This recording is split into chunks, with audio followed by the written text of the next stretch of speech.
Raging war in Tigray, thousands killed, millions displaced. Women and children are being raped. A dark mark on the history of Africa. For almost 2 years, the international community did not act swiftly. There is now a glimmer of hope. Former President of Kenya says Ethiopians must ensure that the peace agreement is implemented. But the ultimate responsibility for the implementation of this agreement lies purely in the hands of the people of Ethiopia.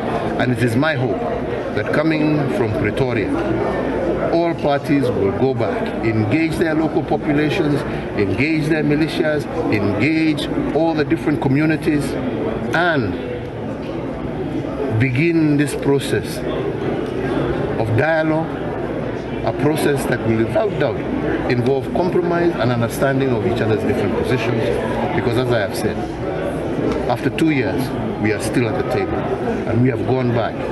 And that means the only lasting solution can only be through dialogue.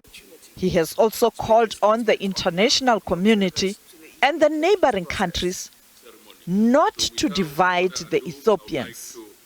And all we can ask and call for is any destructive force from whatever part that seeks to destabilize this process, either from within or from without, should take note that the people of Ethiopia now desire peace and now desire to resolve their internal issues through peaceful means. What was glaring was the absence of women on the peace agreement negotiating table.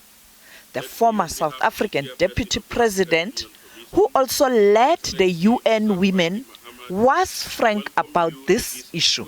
Indeed, I think we have committed to each other on this side as the panelists that will ensure that we always have women in our teams as we move forward, and nudged the colleagues on both sides to do the same. One of the parties has already promised me that in the next time we meet, we will see suits and skirts, and I hope that it's not going to be difficult to make sure that both parties will do the same, because that is important. Lasting peace, as it has been shown, comes when there is inclusion and diversity, and this peace is not going to be an exception.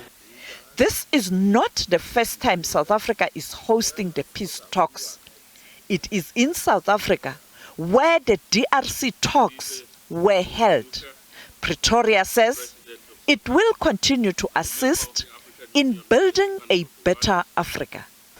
Our President, President Ramaphosa, has directed me to congratulate all of you and to confirm his government and our country's readiness to continue playing any positive role that you may wish us to play.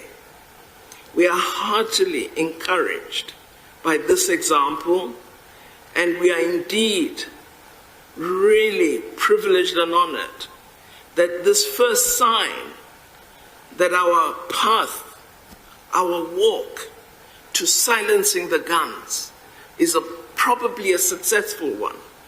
We are absolutely privileged that that path and walk has begun here in South Africa. The UN envoy was also there to witness this important event.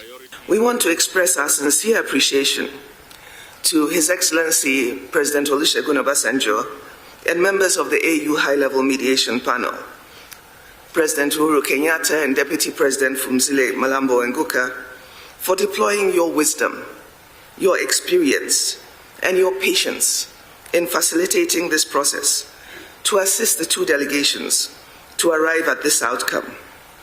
We also wish to thank the chairperson of the African Union Commission, Musa Faki Mohammed, for his leadership of the African Union Commission in support of this process.